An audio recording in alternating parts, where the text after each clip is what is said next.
Good morning again. We have a couple of carloads of folks that haven't been able to make it yet, but we do need to get started as we're on a tight schedule this morning so that we can get everyone to the horse races on time this afternoon. There are priorities. So to kick us off this morning, I'm going to ask Dr. John Marsden, the president of Midway University, to come and bring you a welcome from Midway. I think you will agree this is a beautiful campus and a great location for a conference. John, welcome to the stage.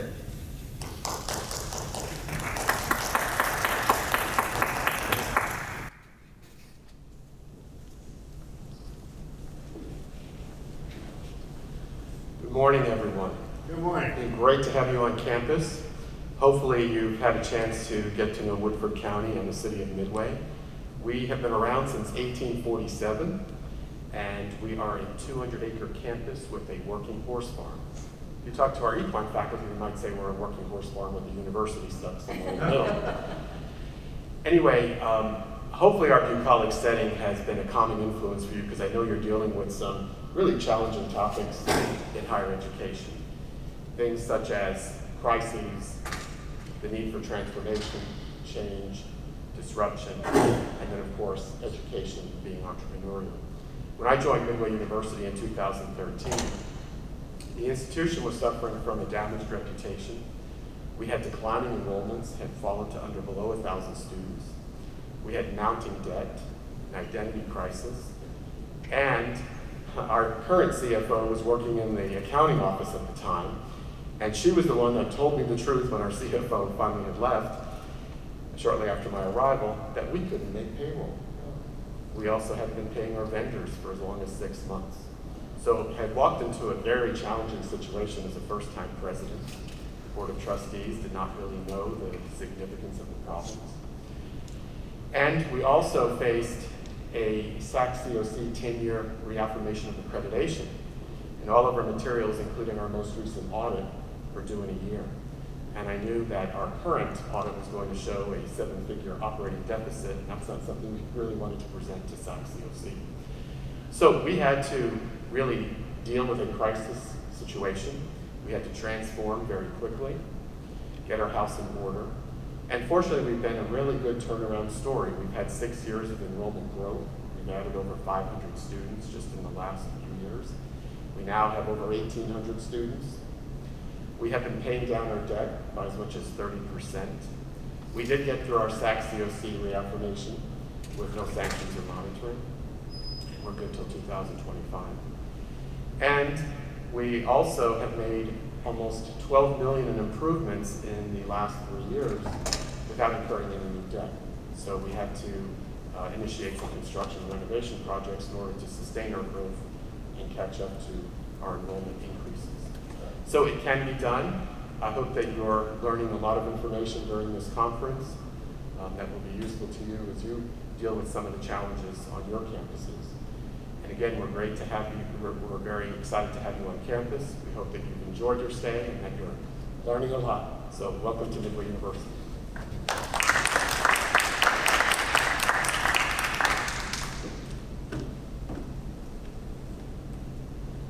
Well, as you see, John's story about here at Midway is exactly what we've been talking about all through the conference. And certainly, good leadership is critical to rescue an institution and get it back on the right track. And we appreciate John's leadership here at Midway University. He's done a fantastic job, and his school has reinvented itself. It's become entrepreneurial and has really done a great job for the community and for the state. Okay, before we introduce our keynote speaker this morning, I'm going to invite HEI President Dr. Mary Darden up to the stage for a special presentation. They're looking for me. I'm going to the men's room. Okay.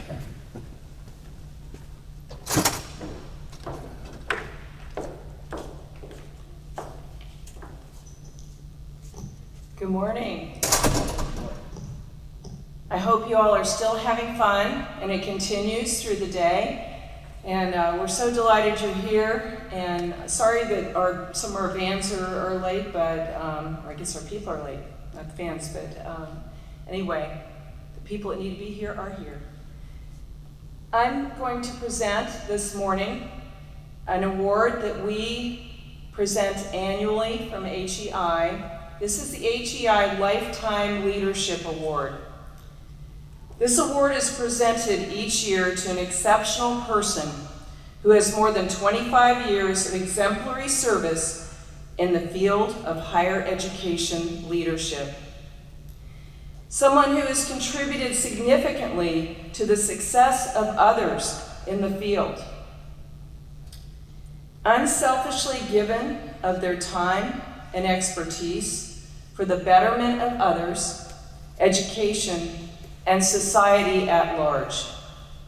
Displayed exceptional character and is a role model with the highest standards of integrity, honesty, dedication, and humility. Achieved a significant level of exemplary leadership within the field of higher education. Been recognized as outstanding and noteworthy by their peers. Encouraged entrepreneurial thinking and innovation within higher education. Who has a history of outstanding accomplishment in practice, scholarship, and service. And is a leader and contributor to the future success of higher education. A high calling. This year, we're presenting this award to someone who's very special. Dr. Joel Trachtenberg is among the most influential American higher education leaders of the past 50 years, serving 3 decades as president of some of the top universities in the country, including 19 years as president of George Washington University. Dr. Trachtenberg has had a powerful influence on the direction of higher education, not the least of which was from a meeting he held at the American Council on Education's annual President's Conference, where he convened hundreds of college presidents and university presidents to write a letter to the President of the United States. I was privileged to be a guest at one of these events, despite not being a college president. Something that is not known by the public about Dr. Trachtenberg is how generous and transformational his guidance and leadership has been for other rising individuals in administration, leaders in the academy. When I was a doctoral student in 2005, Dr. Trachtenberg granted our cohort the better part of a day in Washington, D.C. to talk about the presidency and leadership in higher education. It was a day that had an enormous impact on all of us, and we were only one of a great number of groups or individuals that he spent personal time with and invested in consistently. The reason HEI is working to prepare leaders today is greatly because of his guidance, encouragement, advice, and wisdom. And so, Dr. Trachtenberg's legacy continues even after his retirement from higher education. It is my very great honor to present the HEI Lifetime Leadership Award to the George Washington University President Emeritus, Dr. Joel Trachtenberg.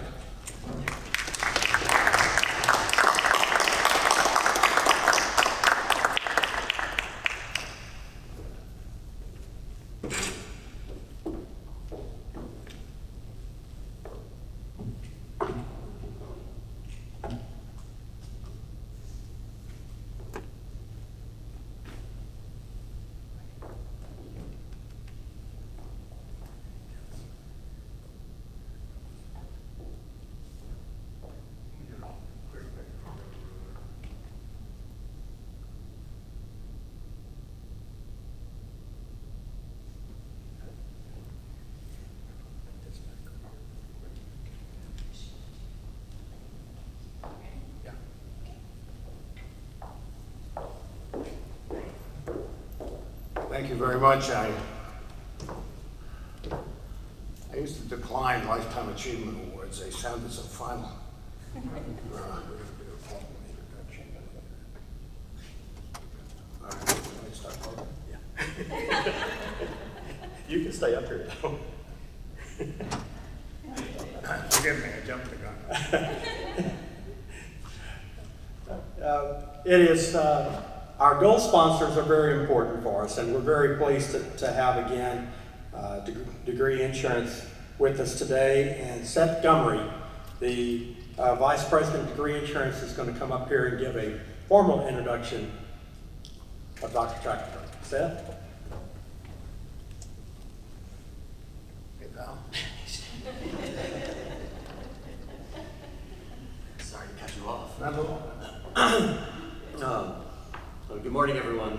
Throughout this wonderful conference, we've enjoyed hearing from 3 excellent keynote speakers so far. Well, this morning you were in for a treat, as we might have just saved the best for last. You've just heard from HEI President Mary Darden about Dr. Stephen Joel Trachtenberg's influence in higher education, on higher education leaders. But, as all of you know, to influence others, you must first be respected by them. And let me assure you, Dr. Trachtenberg is well respected. Dr. Trachtenberg's respect starts in our nation's capital, where he has been recognized twice. Once by the U.S. Department of State with the Secretary's Open Forum Distinguished Public Service Award, and a second time as a recipient of the U.S. Treasury's Department's Medal of Merit. He is also a distinguished author, having published a number of books on higher education, including Big Man on Campus, A University President Speaks Out on Higher Education, and Write Me a Letter, The Wit and Wisdom of Stephen Joel Trachtenberg, and also Thinking Out Loud, A Decade of Thoughts on Higher Education. And I think yesterday we convinced him to write his last book in one of our sessions. Over the years, he has served on numerous boards and was selected by his peers to be the president of the American Association of University Administrators. Dr. Trachtenberg has earned numerous degrees, including a Juris Doctorate from Yale, a Master of Public Administration from Harvard, and both a Bachelor of Arts and a Doctor of Law degree from Columbia University. Dr. Trachtenberg has been and continues to be a sought-after speaker and presenter. Would you please join me in welcoming back to the podium for a second time, Dr. Stephen Joel Trachtenberg.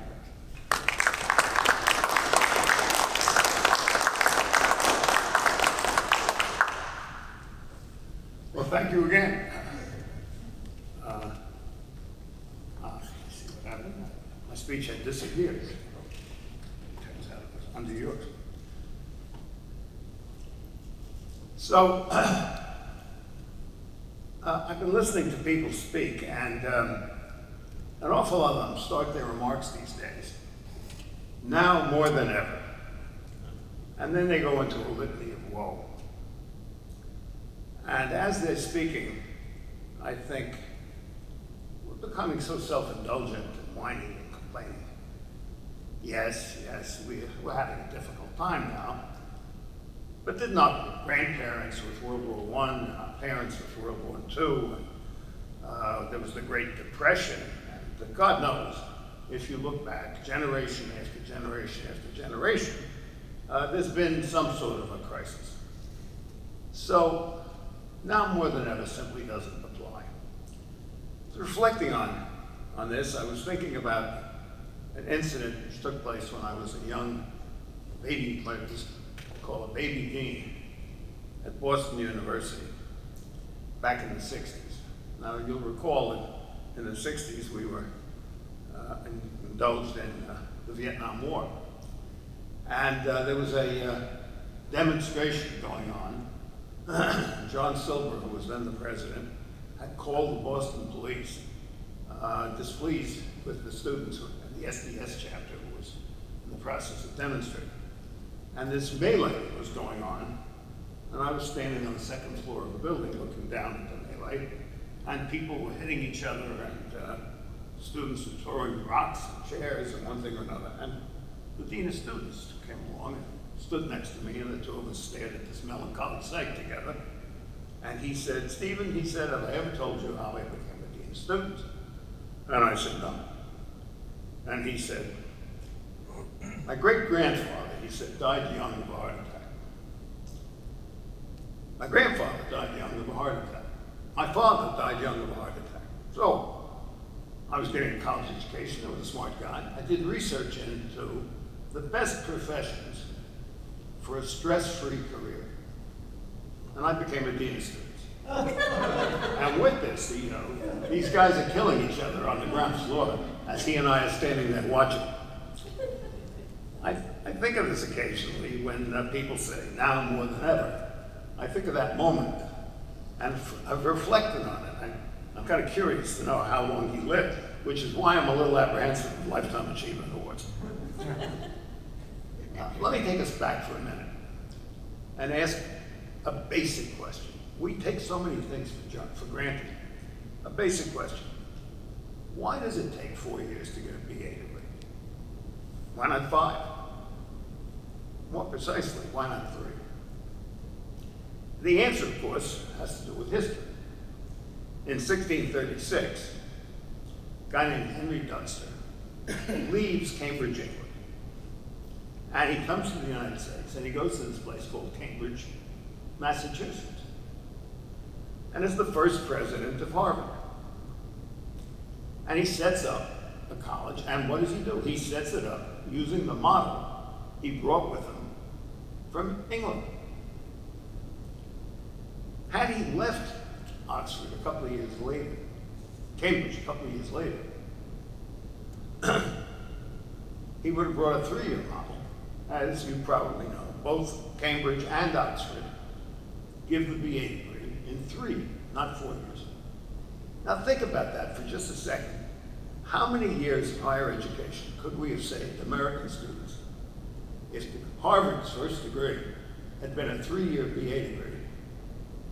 And as you know, that model spread throughout New England, all the early colleges, and then of course to 4,000 or more bachelor's degree granting institutions in this country today. So the notion of change, which we clearly need, a notion emboldened and accelerated by the coronavirus, prompts me to ask, given the cost of undergraduate education today, not to mention the price, given the call for reformation, might we consider an old new idea, giving the bachelor's degree in 3 years?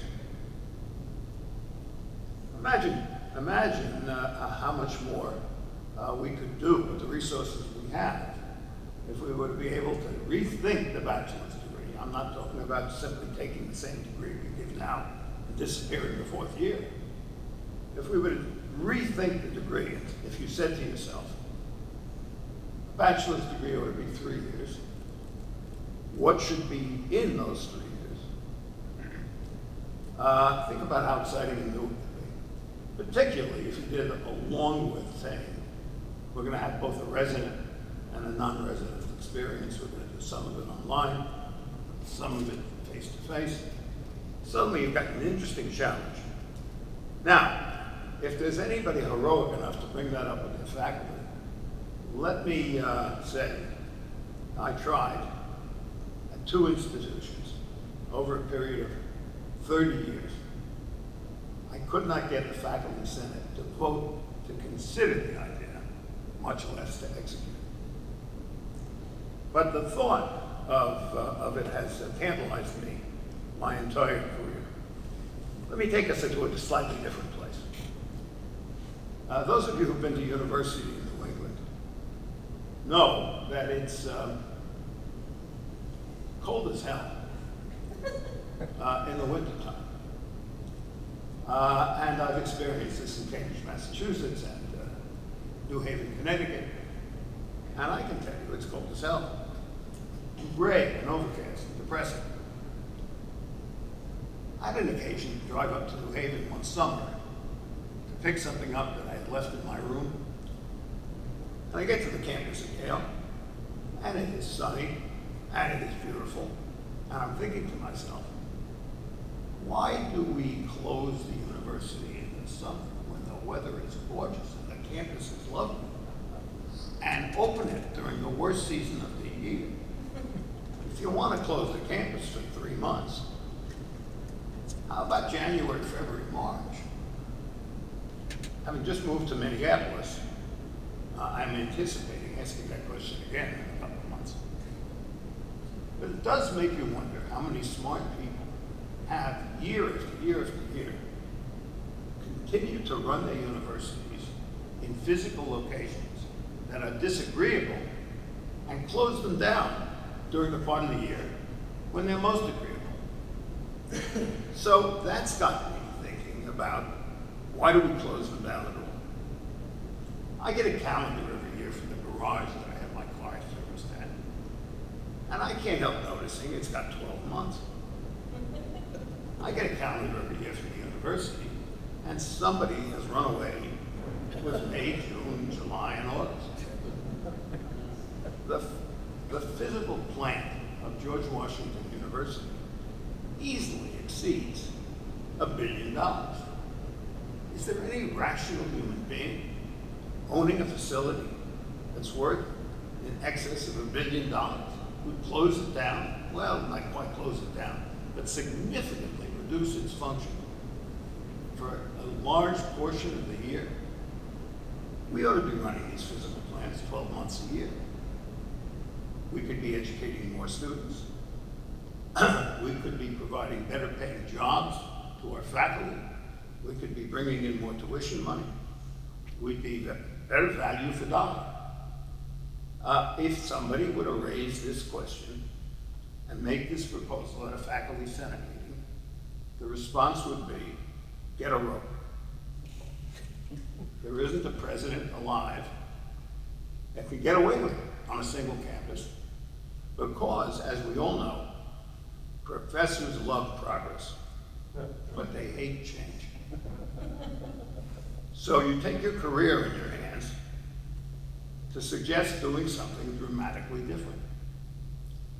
And yet, I think everybody's agreed that the outcome of the coronavirus is going to oblige us to think with fresh minds about the future of our institutions of higher education. When you think about how many people go on now to graduate degrees, not stopping with just a bachelor's, but going on to get a master's degree, and you integrate that thought with the thought of how you would revise the bachelor's degree, I think you come out with a very different take on how people would compose their careers.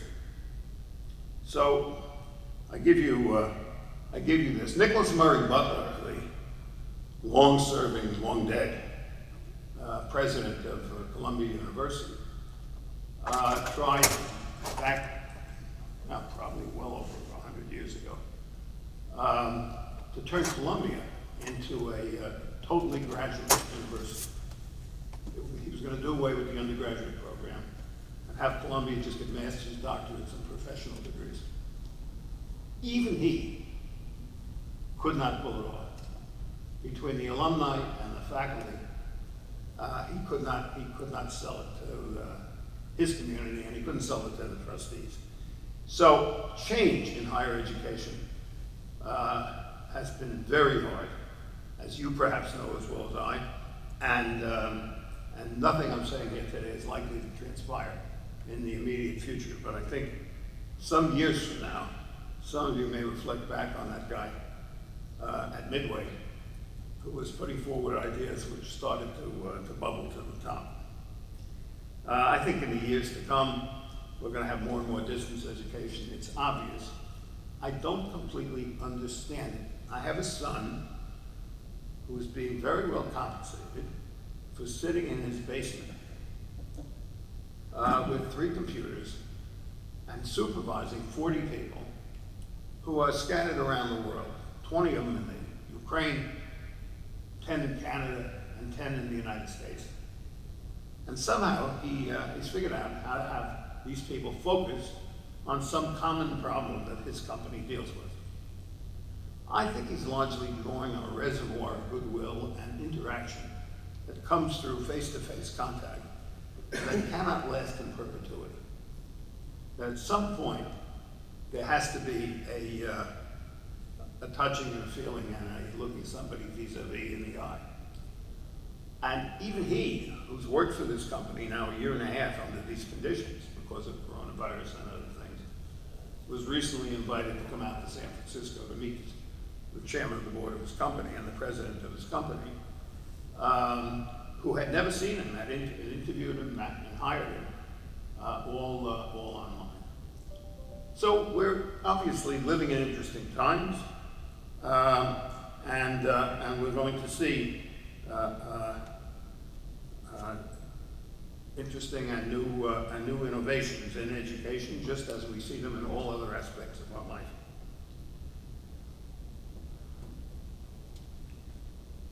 I made a promise to myself that I was not going to do something that I've often hated, which is be talked at. So, since we're a small and intimate group, and you've actually got me here, and I'm an advocate of personal interaction, I'd like to propose that in the brief time we've got left, I stop speaking and I start responding. And if I can extract one or two questions from you, I may be able to be responsive to something that you'd like to know, rather than to an agenda I myself have set out. So, now I find in these circumstances, it's very hard to get the first question. So can we move directly to the second question? Well, it's, you know, it's shake and shake, catch your bottle, none will come, and then a lot. Second question, please. So folks, could we have you move up to the front so we'll have this a little bit more cozy and interactive?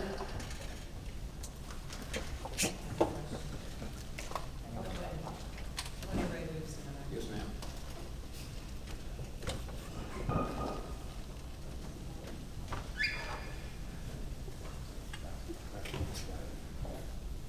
You'll be pleased to know there's no grading here. Mary's got a question, and since she's our boss, I'm gonna defer to her seniority. Mary, what's the question? Thank you. Dr. Trachtenberg, with all your experience, there are a lot of presidents right now who feel like they're dancing in the dragon's jaws with financial challenges and the need for transformation, but not necessarily having the level of buy-in that they need to do that. What is your best advice for them on how to proceed? How can they work towards both the financial stability and towards gaining the buy-in that's necessary? What advice do you have for them? Lamentably, there are two issues. One is that demography is old, and we are facing into a demographic decline that is going to affect our institutions, and some will actually close and die. Historic institutions that we've built up a brick at a time over 150, 200 years will not survive. This is a great tragedy, and one that the leadership of the United States, I don't mean higher education, I mean the Congress and the White House, would be absolutely ashamed. They're wasting a national treasure that will be impossible to restore, and they could survive, they could save it for a very modest amount of money. So part of this has to do with our leadership, our group leadership, the American Council on Education, or whoever it is that you think represents you in Washington, simply not being able to get the attention of the nation. Indeed, it's quite the opposite. My son is a dean at Mizzou in Columbia, Missouri, and tells me that that the legislature in the state, not to mention the National Congress and the White House, is virtually hostile to the University of Missouri, and that they seem not to appreciate the contribution that the University of Missouri and its various campuses and the community college system in the state make to the economy and the welfare of the people. It's an incredible observation, and one I never thought I'd live to see. You will remember when I was but I remember as a young man, shortly after World War II, there was a period when we were opening community colleges in this country, one a week. And the contribution of the community colleges has been profound. There's been a lot of talk about providing them with tuition money, one thing or another, and perhaps that will happen. And if that happens, I like to think that the four-year colleges will understand that they have an opportunity to develop post-community college programs in which they do junior and senior years, picking up from the associate's degree to be able to give the BA degree, which will reduce their costs and give them a greater universe from which to attract students. But it's hard to say. I mean, vision has not been a tradition in higher education. We have indulged ourselves in tradition rather than in vision. You know, in some ways, the caps and gowns which we wear at commencement may be a signal that we are too fond of the past and not sufficiently enthusiastic about the future. And it's clear that we need to embrace the future with all the pains that it's going to cause us as we transform our institutions. So I don't know if that answers your question, but I think also that of the many burdens of a university president, it is the fact that you live in a community in which everybody wants something from you. So your vice presidents, your closest aides, the faculty, the students, the alumni, everybody wants something from you, and it's going to make you a little suspicious. It also compromises your relationships with them and isolates you. So it's a lonely business being president. I'm not suggesting we ought to feel sorry for ourselves, but we ought to look to each other and our organizations to help us. We were asked, for example, to make a variety of decisions as a president about what to do about coronavirus. Well, I suppose there are a couple of MDs in the college president profession. I know of some that have been led by presidents that have been physicians, but it's not conventional. Why would you ask somebody who had no expertise in public health to make that decision by themselves?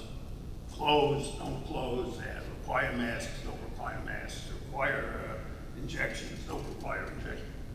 Asked this question yesterday, I said, if I was still serving as president of GW, I'd call in the dean of the medical school and the School of Public Health, and I'd say, ladies and gentlemen, I need a break here. Give me some advice and go talk to the faculty and get the medical faculty to talk to the historians and mathematicians, and let's spread some common view around the campus. And that will lead to, by being able to make a decision in which everybody feels somewhat informed. We're dealing in unprecedented questions, unprecedented times. There's no playbook. That isolates the presidents more than ever. And you cannot help but observe that presidents are burning out like moths in a dark room full of lit candles. I mean, it's just retirements. I served at GW for 19 years, as you heard. All right, no, I don't necessarily endorse 19. In fact, at the end of 10, I tried for another presidency and came second. And I thought, I really believe in 10-year presidencies. Do I believe in 10-year presidency enough to cut off my own nose to honor that principle? So I looked around. Frankly, I didn't find a job that was more entertaining than the one I had, and so I stayed for another 9. And that turned out to be fine. So it's a question of theory and application. But 10 makes a nice run. I think in some ways sufficient. But it's so alone. You have nobody to turn to. So we need to support each other and the associations that we pay good dues to need to support us more robustly than I think they do. I think the American Council on Education, these organizations obviously make a contribution. We support them. It's been many years that they've been around. But I think they have become too mild, too polite, and not aggressive enough in making their case. I spent a year on the Hill in Washington working for a congressman who was on the House Education and Labor Committee. Later went on to become president of New York University himself after losing his seat. And he always used to comment on the flaccidity of the lobbying done by higher education. We've never really been very good at it. Part of it we just had it good. The end of the Second World War, everybody was looking for the cure for polio, and the war was over, and the GIs were coming back. And the GI Bill was popular, and it was popular obviously because it was providing educational opportunity to a socioeconomic class that had not historically had those opportunities. But it was also preventing a depression from being revived, because it kept those people off the labor market for a couple of years while they were getting bachelor's and master's and doctorates. And so we enriched our country in both ways, keeping these people off the market and then putting them on the market as engineers and professionals of one sort or another. The price of that kind of endeavor is so modest compared to what we spend on armaments that you would think people would see it as a weapon on behalf of the country. And indeed, we used to name higher education legislation the National Defense Act and things like that to try and cloak it in a more politically attractive way. Well, maybe it's a lesson to be learned from that, and maybe we ought to come forward with legislation that's called, the National Anti-China Act. And it turns out that you peer beneath the cloak. The National Anti-China Act turns out to give you a scholarship to go to college. But clearly, it's a way of dealing with the contemporary racial issues we're facing, gender issues we're facing, immigrant issues we're facing. I mean, the universities have such great contributions to make to all of these agendas. It's just simply astounding that we don't hear more chatter about it in the media and in the political world.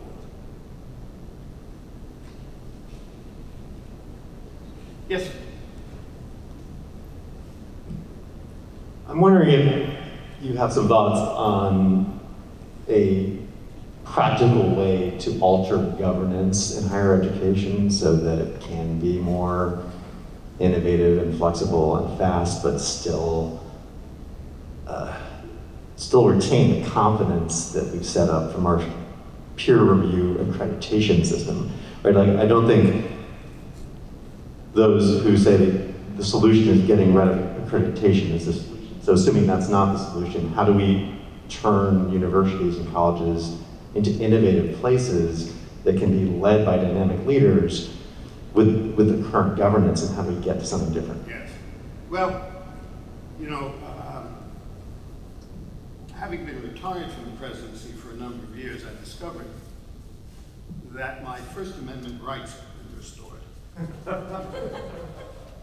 So I'm going to be somewhat candid with you and say some things I obviously couldn't have said if I were a sitting president.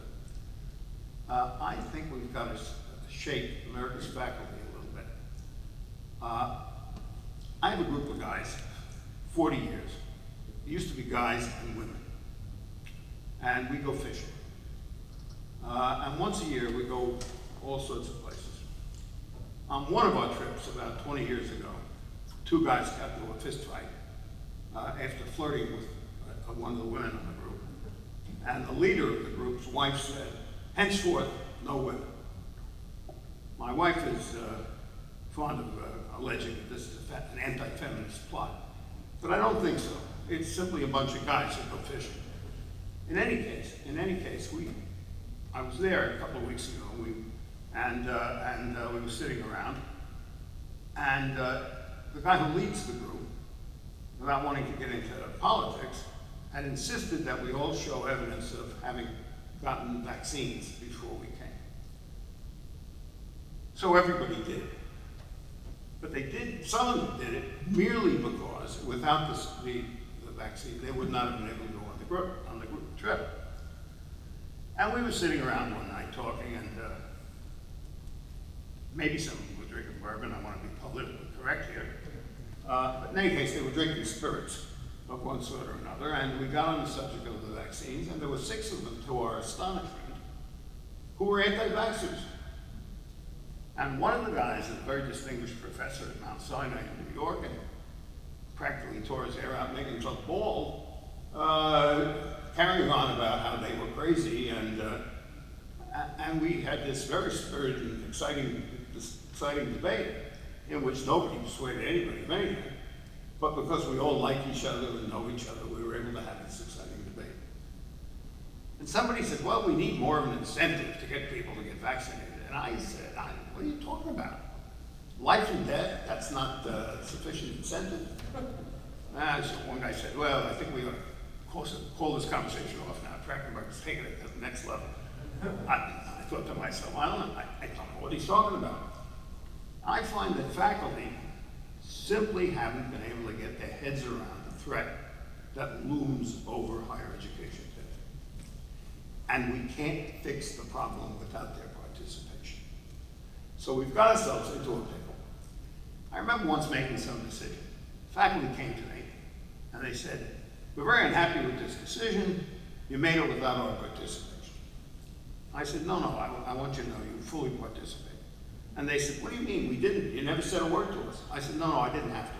I said, how'd that come to you? And asked you, you would have said no. And they said, well, yeah, we don't like it.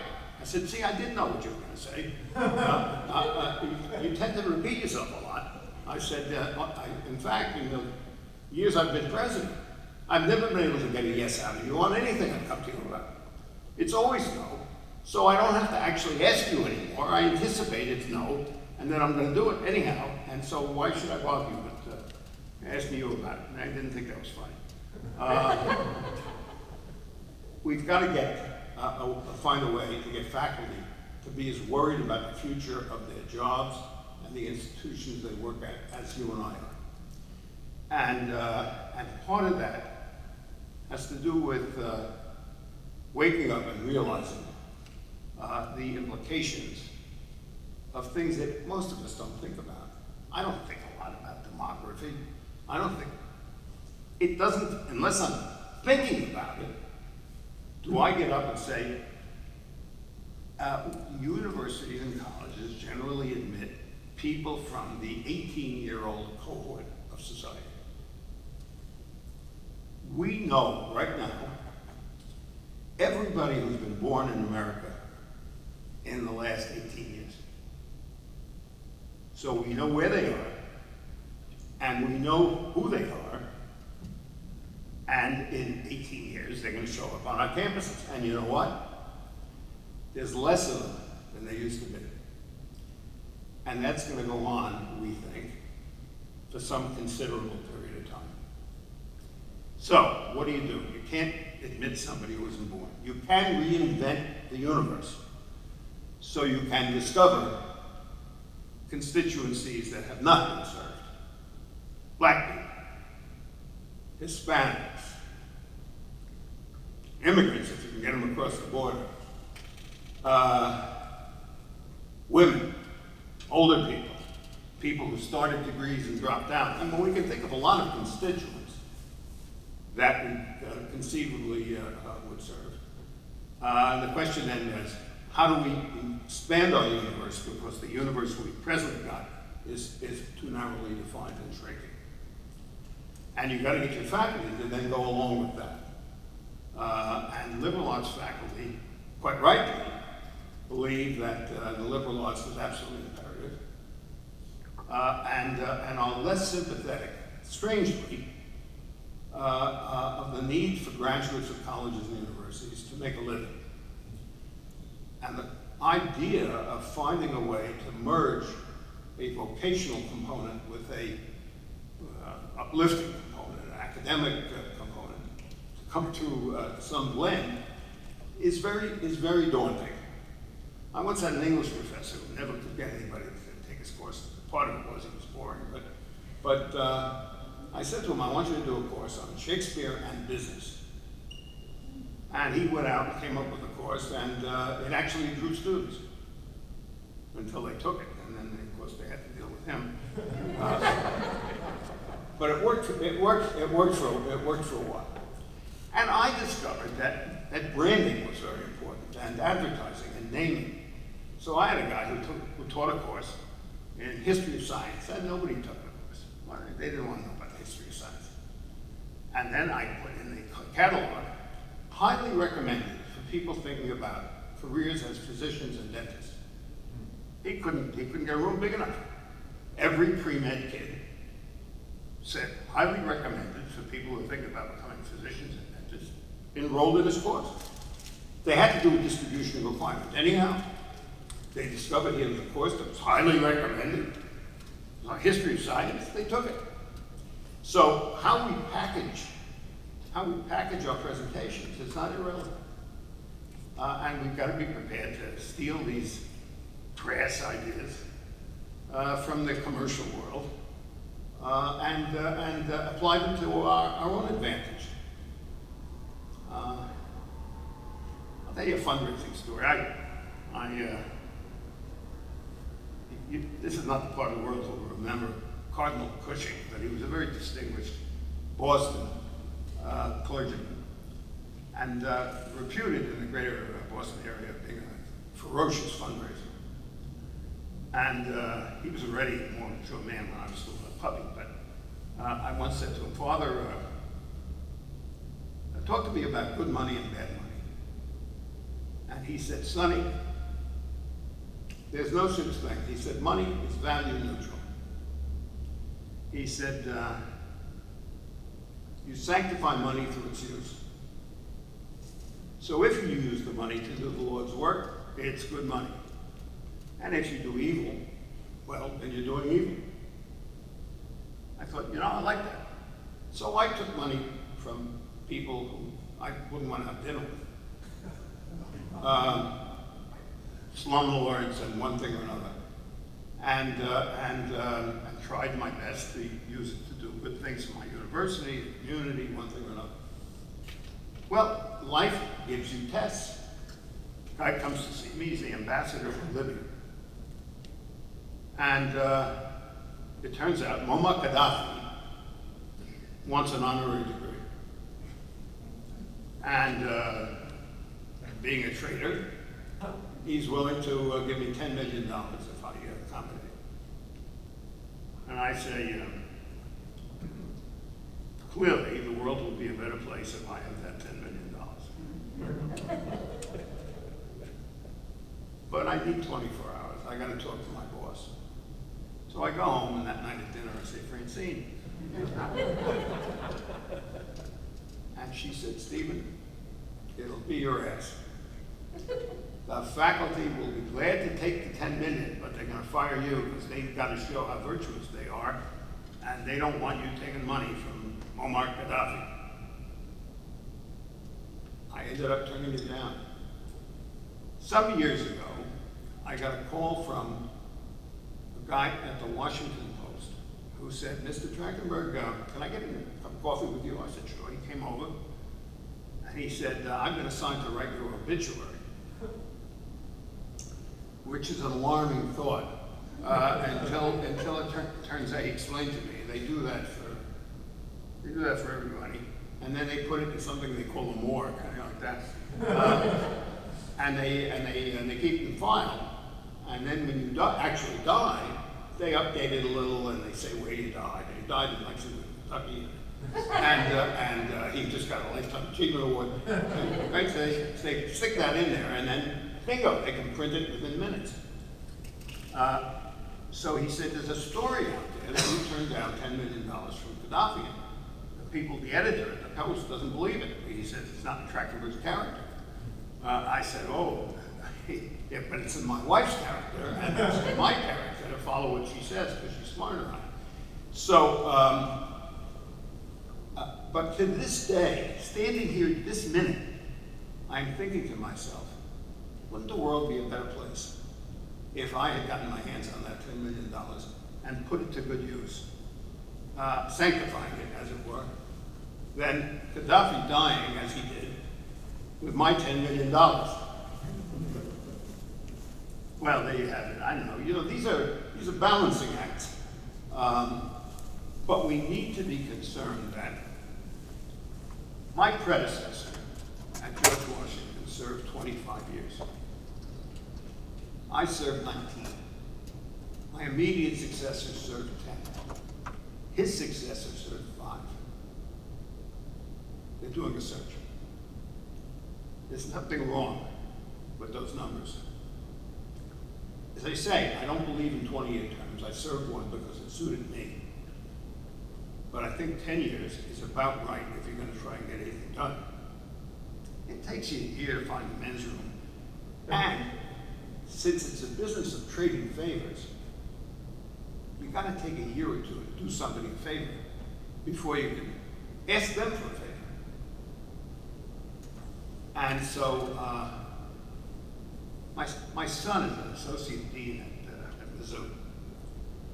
So about a week after I got the job, he called me up and he said, I'm trying to get something changed here. And he says, the faculty, don't want to vote on it. I said, bad, Jesus.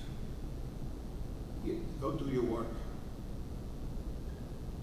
Okay, he said, I know what you're saying. So, one by one, he went to see each of the faculty on the committee. One by one, he persuaded until he had a majority vote. And he convened the committee again, brought the topic up, and got the vote through. He knew what he had to do at the outset. It's about building relationships, getting people to owe you one, swapping, doing favors, showing up at weddings, showing up at funerals. I wrote it all down. I published the book. An awful lot of people don't seem to have bought the book, or if they haven't read it, because I see them make mistakes. And it's incredible. Why does anybody care if I show up at some event on campus? But they care. I used to go pray with the evangelical students. I used to go smoke cigars with the cigar club. I used to go to funerals of buildings and grounds guys. And the more modest the place they had in the university pecking order, the more they cared if you showed up at the funeral. I would show up at funerals of African American staff. I'd be the only white guy there, and I did it for a decade after I retired as president. And the pastor would say, "Church, we got the president of the university." I was the president of the university to this day.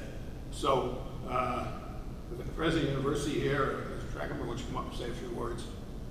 And I would tell you how the whole damn place would fall apart if Harry weren't there. And we don't know at the university how we're going to open on Monday since he died. And people needed to hear that. And I cannot imagine why I was there, retired, and my successor was not. All I know is that to this day, if I sit in a restaurant in Washington, people will come up and say, Trachtenberg, you're doing a great job. It's been 15 years since I was president. People keep telling me I'm doing a great job.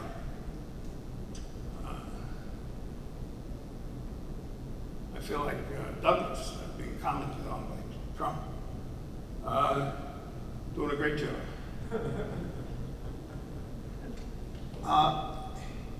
It's a slow process.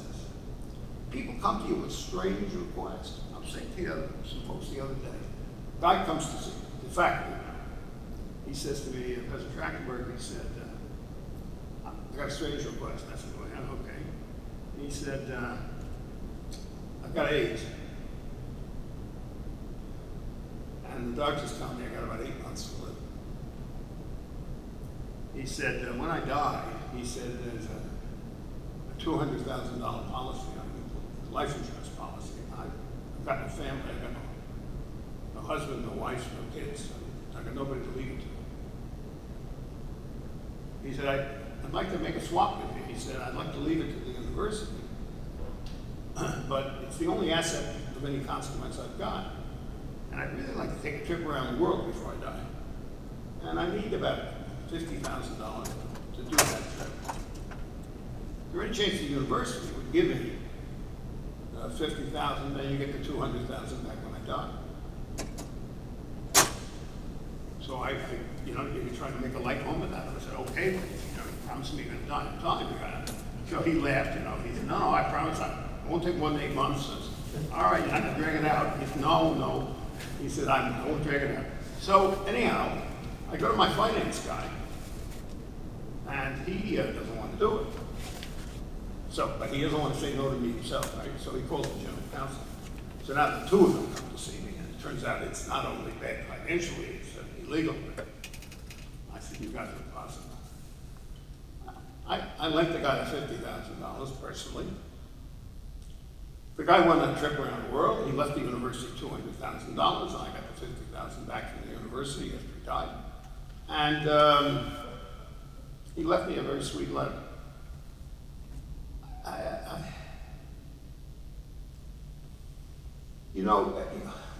We are all instructed by funny things that happen to us in our lives.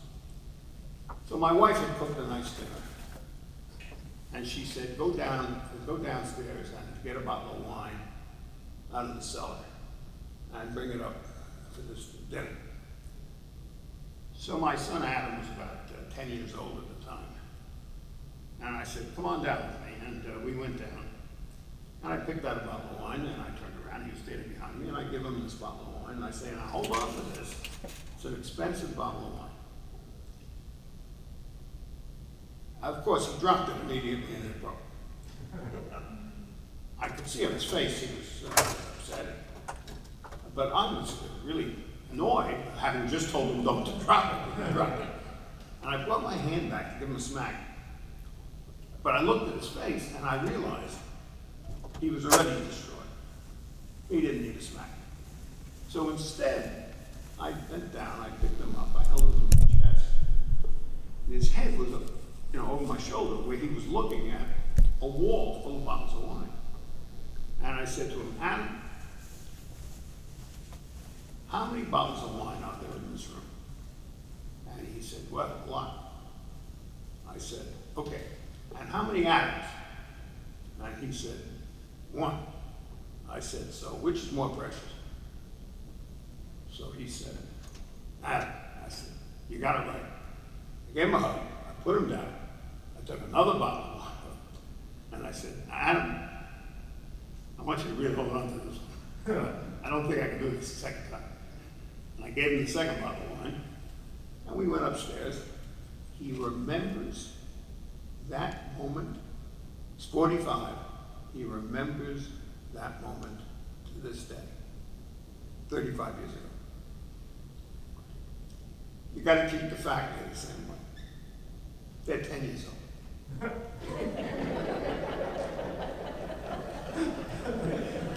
I think that's a great one to end on. Let's give Dr. Trachtenberg a great big round of applause. We're so thankful for making the effort to be here with us today. We certainly appreciate his message. The one question that I wanted to ask, and we ran out of time, was President-board relations. Yeah. And you talked a lot about transparency. And there is that fine line about making sure that the board is informed, but also keeping them out of running the college. I think they're so important that I actually hired a guy we gave him the title Secretary of the University. And it was his job to be in touch with every board member at least once a week. And we kept them as buttered as we could. Those guys who are always ready for the crank down. It turns out if the role of the board is doing the hiring and the firing, then I want the people who are doing the hiring and firing of the president to be savoring the president. And so they turn out to be an important constituency. Now, we are very confused about that as an institution of higher education. The most classic example is the interesting one that took place, where was it? South Carolina, where the university was trying to hire this distinguished black journalist. And they sent the proposal up to the Board of Trustees for her tenure. And the Board of Trustees, it turns out, had a guy who was opposed to her. And so he spoke up and persuaded other people, and they turned her down for tenure, which created a major league outrage. Ultimately, she recalled she got an offer to go to Howard, which she did and wanted to go. And I thought to myself, before we even get to the virtues of the vices, if you don't want somebody to give you an answer, don't ask them a question. So, the pros and cons of the vote raise the bigger question for me is, why did they send this to the Board of Trustees? Well, it turns out, for the last 200 years, they've been sending this to the Board of Trustees. The Board of Trustees rubber stamped it. Somehow they took it into their mind to actually do their job and view the thing, and they didn't like the woman. Whether they should have liked her or shouldn't have liked her, we could argue. But the question I want to focus in on is, what is the role of that board?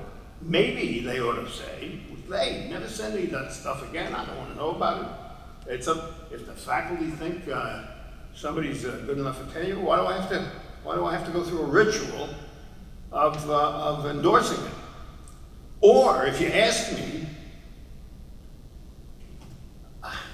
I got a note the other day from a friend of mine who seemed cranky about the fact that there's some program at Yale, and the woman's been running it for some time successfully, and the guy who gave you $200 million wants to play a part in the selection of speakers or something. Who is surprised that somebody who gave you $200 million might have a point of view? You needed to straighten that out up front. And just maybe a guy who's clever enough to make and give away $200 million, maybe, although it sort of violates the protocols, maybe that person actually has something to say. So, but in that particular controversy, it doesn't, from what I read in the New York Times, which who knows if you can believe it or not, but anyhow, it appears that she pulled the gun before the guy even tried to actually suggest anybody, and she quit because she felt imposed upon. I would have seen it as an opportunity to get another $200 million. I mean, most guys who give you $200 million aren't giving you their last buck, right? So you say to him, and he wanted to put Henry Kissinger or some old guy on the board. My wife once sitting next to Henry Kissinger at a dinner, and she said to him, Dr. Kissinger, you served as the chairman of a commission on which a friend of mine has served. Oh, he said, who's that? And she said, John Silver, he was the president of Boston University. Kissinger said, oh, I remember him well. What a crank. He said, I thought about having him shot. And Francine said, well, of all the people I know, she said, you're the one who probably pulled it off. And he didn't think that was funny.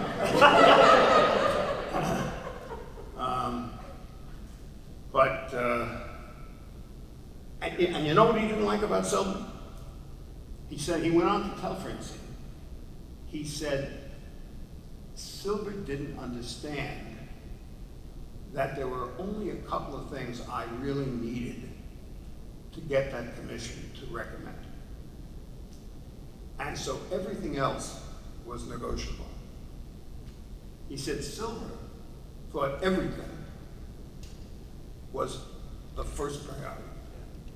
And so I'm ready to give away number 19 to get this guy's vote, because 19 is important to him, but not to me. Silver didn't understand that this was a swap meet. And Silver fought for every single thing as if it was the last thing in the world.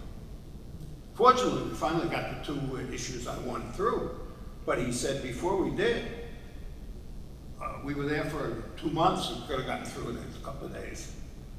But Silver made us fight about everything. So it's interesting, I mean, you know, knowing how to run committees, do the politicking. Remember when they went to law school, they taught us, never ask a question you don't know the answer to. Silver just had no end of questions. And he didn't know the answers to any of them, and you never knew what was going to come out. That's an important lesson. Thank you very much. We Yes, appreciate it. That's super. Okay, folks, we're on break.